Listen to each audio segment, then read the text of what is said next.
Farrah's currently on the U.S. Olympic team, and I also was on the U.S. Olympic team back in '81. I never, of course, went to the games. It was the year after the boycotted Moscow Games.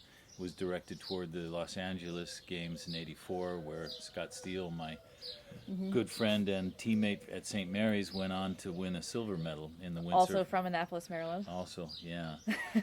Yeah. Yeah, and we are very, very proud to have Farrah here in our place. Yeah. Yeah. Yeah, thank you for having me. Yeah, it was super nice. Yeah. You have a big, big goal next month in June. Yes, that's correct. Yeah. And You go to the Olympics in Japan. yes, for a while we weren't sure if it was going to happen, but it looks like everything's going more or less according to plan. Very last minute, COVID style. But finally, the Japanese organizers have come through, and the U.S. Olympic Committee has come through, and we've got a plan. And in So- which sport? In windsurfing. It's windsurfing is there are two windsurfing disciplines, classes. Sorry, there's men's and women's RSX. The RSX is a sort of an old school style board with the dagger board, race board style, with an 8.5 sail for the women and a 9.5 sail for the men, and it can be sailed in anywhere from 3 knots to 35. Has a mass So- track, and it's the last games for the RSX. This is the last games for the RSX, and because the games have been delayed due to COVID, we have an overlap with the new Olympic class, which is a wind foil class. It's called IQ foil. So, For me, it's super interesting to hear about the way to go to the Olympics. Is it a dream from you when you are a kid, or when it's beginning to think about to go to the Olympics? I would say yes. It's always been a dream, but going to the Olympics in windsurfing was a total surprise for me because I started windsurfing later in life, and before I was a windsurfer, I was also an athlete, and I enjoyed sports like swimming, track and field, and I did some triathlon, and so those were my main sports up until university. Which is when I really And started to what think. did you study? I studied biology. Ah. So I have a degree in biology with a focus on marine ecology. So, And yeah. and what was your job dream? What do you want to do with biology? Originally, I wanted to be a professor at a university, so I wanted to stay in academia, Ah. and I got sidetracked. And then you go on the water and you say, wow, the wind and flying on the water, that's my passion. Yeah, that was pretty much what happened. So during university, so it kind of ties into my history in the sport and like how I got into windsurfing, which was I basically taught myself. So I was 15 years old and I had a little like high school boyfriend who I'm still friends with today. And he had an old windsurfer, so he brought it over to my house, and we just went windsurfing. We were playing with it. No one had any idea how to do it, just on the river. And just one day, and I was already hooked.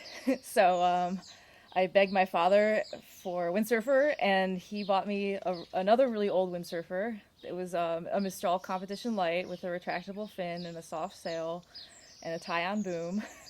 And so I just go around on the river with that, and It starts very simple, no? yeah, it starts very simply. I didn't understand how to go upwind and downwind, so I would go downwind and have to get rescued, and that happened Oh, yeah, I know it. many times. And you were on the Magathie, no? I was in the Magathie.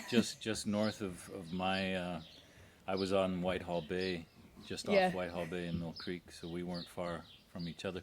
And your windsurfing experience on the Magathie when you began with the Superlight, that was before St. Mary's, right? This is just before St. Mary's. So And I was 15, 16 years old. At St. Mary's, you did continue the windsurfing on St. Mary's River. Yes, that's correct. So what really got me going was I had my best friend in high school. Her father lived on Martha's Vineyard. So in the summer, she would go and get a summer job on Martha's Vineyard. And so in the summer after high school, when I was like 17 or 18, she invited me up there. And I started working at a little like windsurfing rental place. And we rented kayaks and small sailboats, small catamarans, and the windsurfers. And the person I worked for had been managing the shop for a long time, and he trained me how to teach beginner lessons, and he taught me some more things about windsurfing. I learned some more basic windsurfing skills, harness, foot straps, and water start there. And then when I came back to school, I brought with me a number of old windsurfers that I had sourced and found and out of people's garages in Massachusetts, and I drove them all down to my university and started a windsurfing club. So I would teach windsurfing on every Friday, and we would have trips to Cape Hatteras in North Carolina, and sometimes trips to Florida. And it was just a kind of a social club where everyone would go windsurfing. And we started out with donations of really, really old equipment. So I learned how to repair and organize like all the old equipment, and we got a donation of a shed to store all the equipment in. So after we had all that organized, the club started going pretty good, and we got a little bit of funding from the school, and then we bought a bunch of beginner packages. So you don't had rich parents, and they say, "Hey, here, Farrah is a big piece of money, and do whatever you want." No, nothing like that. I'm probably I'm extremely middle class with a very typical like middle class American background, which is public school and state university and kind of keeping it local. And Your parents were on the water? Not too much. We had a canoe and a small sailboat when I was growing up, but my parents didn't sail. Mm-hmm. My parents are from Charlotte, North Carolina, and Buffalo, New York, so not a whole lot of opportunity to learn sailing for them, but because we were so close to the water and I was so exposed to like the sailing culture, that's just I became fascinated on my own. But the way to go to the Olympics, or you had also other very high professional competitions, no? The way is very hard, and you need a lot of discipline. No? What did you go through to actually end up representing USA in Japan? Well, it's quite a long process, actually, because I didn't know that windsurfing was an Olympic sport until I was 20 years old. So what happened was I had started this windsurfing club, and we have a double medalist Olympic windsurfer, Mike Gebhardt, who was doing a clinic in Annapolis, Maryland, and he heard of the club. Someone told him about the club, so he decided to come visit the university to see what it was all about. And he arrived and he gave us a speech, and he said, "Hey, windsurfing is an Olympic sport. Like, this is something you could do." So that started, the wheels turning in my head. But I was already 3 years through university, so I finished university. And the next step for me was I moved to Florida, to Tampa and St. Pete area, where I had a boyfriend who was from that area at the time. So I moved down. We started living together, and we also started windsurfing together. And of course, then we broke up, a few months later. but I was there, and I was windsurfing, and I got a job through my sailing connections, actually working for the state of Florida in seagrass research, which is just contract work. at $10 an hour or something. But it was a really great job for me because I was still doing biology. It was really flexible. I had a really nice team, and they let me sail. So they let me take time off if I wanted to do a competition. So I would do the local Florida circuit of competitions. And at that time, like, I didn't have a lot of money, so I just saved money. And I was doing this in an older Olympic class, which is called the Mistral 1 design. So that's like a real race board class, dagger board, mass track, 7.5 sail. Very retro class, but very well performing class as well. And so I was doing regattas on this class, and then the class changed to RSX. So at that point, I had a little bit of money saved up, so I ordered a set of the RSX equipment, and which year was that? This was in 2005. That's when the Superlight was abandoned by the Olympic Committee, and they adopted the RSX. Yeah, that's correct. Yeah, the Mistral 1 design. Yeah. One design. Yeah.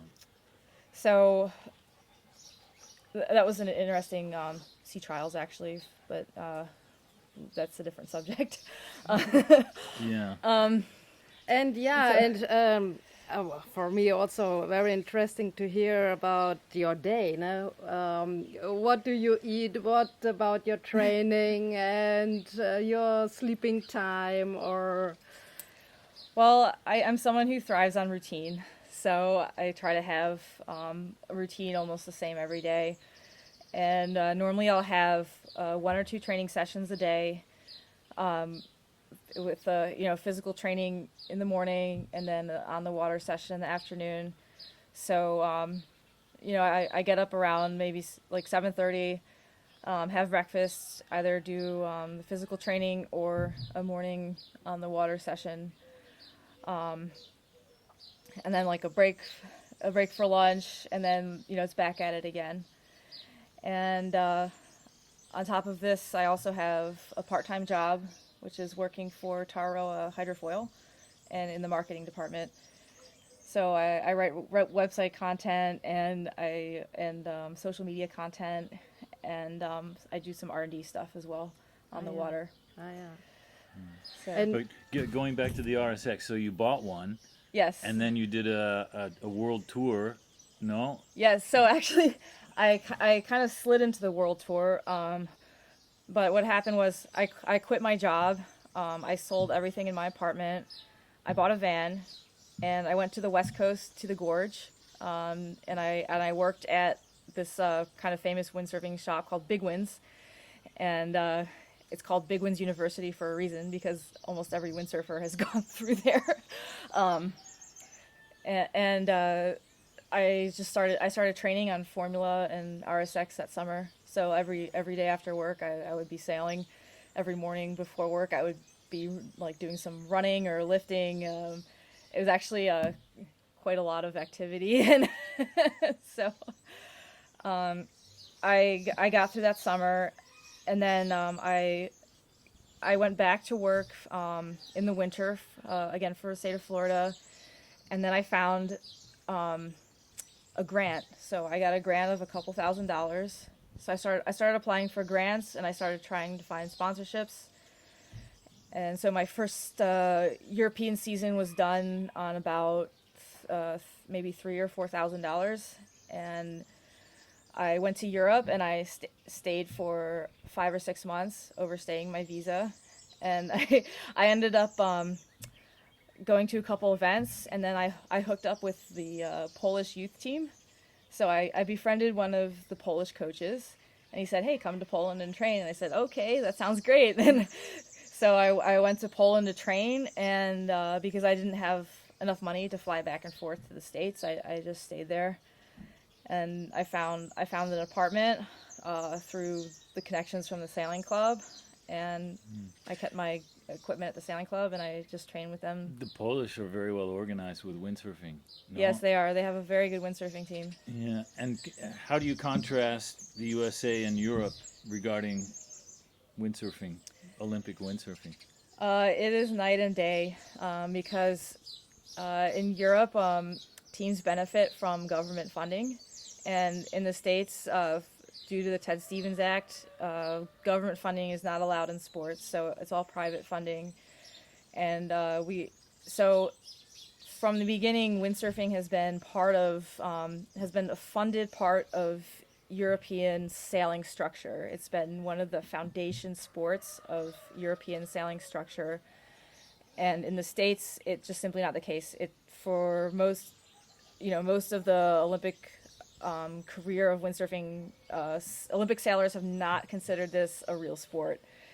And it's not part of our yacht club system. We don't have youth teams. The access to the sport is very limited. And it's due to both money and culture. Mm-hmm. So as I started this sport, there's not many girls doing this sport. So in the USA. In the USA, yeah. Yeah, I also, go back a bit, but I was on the Olympic team in '81, and before that, in the laser class, I went to the Worlds in Brazil as part of a small U.S. team, and I was really impressed on how well organized all the Europeans were at that event. So early as well, yeah. Funded, it was a big contrast to, yeah. Yeah, and now in June starts the big competition, and right. What are you doing now? We are in May, the last days and weeks. What are the plans? So I actually go there in early July. So I'll go around July 10th to Tokyo, and my plan from now until then is to target my biggest weaknesses as far as technique and tactics and strategy go. And we have a training camp that's organized from the end of May through mid-June. And we have about 6 girls coming to Puerto de Santa Maria to train along with their coaches. So it should be it's gonna be a long camp and a good camp, and I think the attitude will be really good, and it's a group of really experienced women, so it'll be a pleasure to train with them. So. And where is your training now? Right now, I've been in Puerto de Santa Maria for about a month, and I've just been training there. And before that, I was in the United States, but training mostly on windfoil. So I was in the U.S. from December to the beginning of April, training mostly on windfoil. And the conditions are good. Yeah, conditions are good. It's Florida, so it's warm, and yeah. We had a windy winter, luckily, so... Yeah, you need the wind. Yeah, that's right. Wow, great, yeah. Yeah, so... Must be a thrill to represent the USA at the Games. Yeah, it is. It's the Olympics are really special, and it's a really worthwhile experience. Yeah. What are your strengths on the water? On the water, I'm very good technically, and I'm physically strong, and I think. How's your light wind speed against your strong wind? Which do you prefer? Honestly, strong wind is always more fun, but I'm really well balanced on both sides. What do you think are your weaknesses on the water? Technically, I'm working on being faster on the downwinds. I think in marginal conditions where it's between pumping and planing, I'm working on identifying opportunities there. It's open, no? Pumping. Pumping is open, so it's very physical. The equipment's really heavy, so it's basically an endurance sport, and with a lot of force as well. So. So pumping is completely open all the time. Off the starting line, you can pump as much as you like. Yeah, that's correct. Regardless of the wind condition. Exactly. And if you infringe the rules and there's a jury on the water, is it one of these 360 items, or is there a protest after the race, or how does that work? It depends on the infringement. Normally, you can do a 360 and exonerate yourself. But if there's a I don't know, like a bigger incident or like a real accident, then you need to go to the protest room. Or if you're in the heat of the moment and you don't do your 360, then you're definitely going to the protest room. So. Is studying the sailing rules something that you do regularly? Yes, definitely. Yeah, we're always studying the rules. They change a bit, no? They do. Yeah, they do. That makes things very confusing. It That's can why be. you have to study. Yeah, exactly. Yeah, sailing I think is a thinking person's sport. Yeah. So it's a very complicated sport. Can I ask you about your age, Farrah? Yeah, go ahead. So It's only up to you, but so I'm 39. I'll be 40 in a couple months, and yeah, it's an interesting time in my life yeah, for sure. I think so. And okay, wow, the Japan Olympic is a big goal, but do you think about after the Olympics? I About do. your future, the next 1, 2, 3 years. Yeah, this has been like, in the back of my mind for a couple years now. It's like, what will I do after the Olympics? Will it be my last Olympics? And so I think in the past 4 years, my life has changed a lot. So I've gotten married, I've moved to Europe. My husband is French, so we've been living in France. And I have a couple I have a couple things I would like to try. The first is continuing with my marketing job with Taro Hydrofoil and R&D as well. I'm definitely staying in the world of windsurfing, and the other option is trying to become a professional coach. And they're both the industry side and the coaching side are both two things that I really enjoy. And then the third question is how does this tie in with my life in the United States and my life in Europe?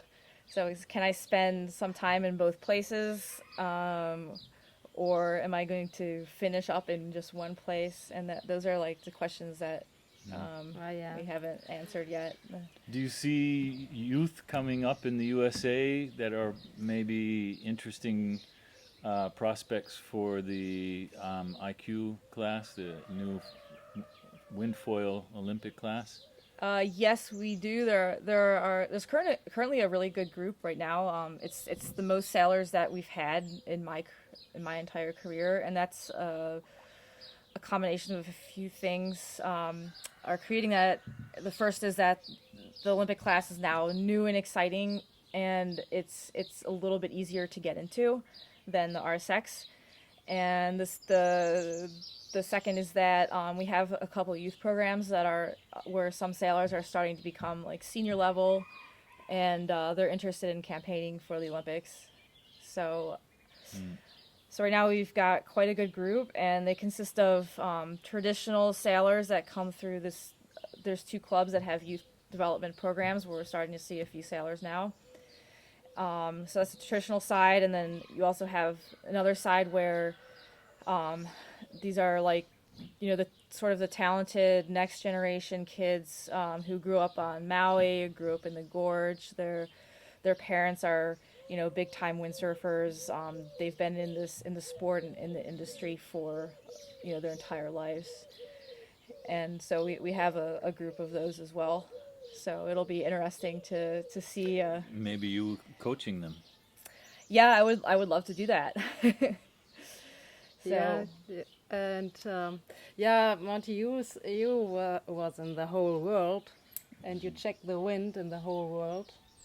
Well, not the whole world, but No. been around a bit. Yeah, and you too, Farrah.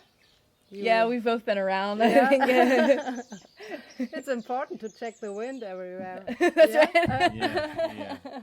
Yeah. Yeah, the wind brought me here to Tarifa. Yeah, I think in following the wind, we kind of end up in, Yeah, windy places. Yeah. Yeah. So then we hope you have enough wind in Japan, no? Yeah. It's a light air spot, isn't it? In general, yes. But I've been there twice, and the first regatta we had a whirls, and it was very, very light. The second regatta was a test event for the Olympics, which was actually in August, so it was around the same time as the Olympics. And then we had a mix of everything, because you had a thermal, and we had a tsunami one day, and then we had some interesting shifty gradient winds. So it was Wow. quite interesting. Well, good luck. Yeah, Thank you. good luck. Wow, we are so proud. Yeah, yes, we are. No? Yeah, I have a special feeling with Farrah because of our common past. Yeah, It's hometown, university, Olympic. yeah, it's so many things similar. Yeah, okay, we wish you good luck. Thank And we look at the TV, yeah? Yeah. Yeah. Okay, yeah, Farrah. And thank you so much for having me at your house. Yeah. It was really a We real had pleasure. a wonderful time Yeah. together. Yeah, it was super nice, super funny, you know? Yeah, really funny.